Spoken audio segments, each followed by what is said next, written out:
শুধুমাত্র নবীজির প্রতি দরুদ প্রেরণ করার আমলটাই জিকির হিসাবে সবচেয়ে বেশি করেন, দোয়া হিসাবে যদি এটাই আপনি সারাদিন করতে থাকেন তো আপনার জন্য যথেষ্ট হবে, আল্লাহর কাছে আর কিছু না চাইলেও চলবে। দুরুদ মানে হলো নবীজির জন্য দোয়া করা। ভাই, আল্লাহ তার হাবিবকে রহম করবেন, আপনার আমার দোয়ার দিকে আল্লাহর তাকানোর কোনো ঠেকা আছে? নবীজি কি আমাদের দোয়ার কোনো মুখাপেক্ষী? কিন্তু আমরা তার জন্য দোয়া করলে ওই চান্সে আল্লাহ তাআলা আমাদের প্রতি অনুগ্রহ করবেন। একবার না, আপনি নবীজির প্রতি একবার রহমতের দোয়া করবেন, একবার দুরূদ পাঠ করবেন, মান সাল্লা আলাইয়া মাররাতান সাল্লাল্লাহু আলাইহি আশারা।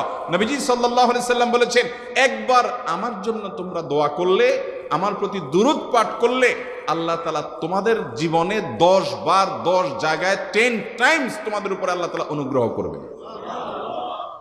আপনি টেরও পাবেন না কত জায়গায় আল্লাহ অনুগ্রহ করেছেন, আল্লাহ বাঁচাই দিয়েছেন, একটুর জন্য শেষ হয়ে যান নাই। ওই যে দুরূদ পড়ছেন,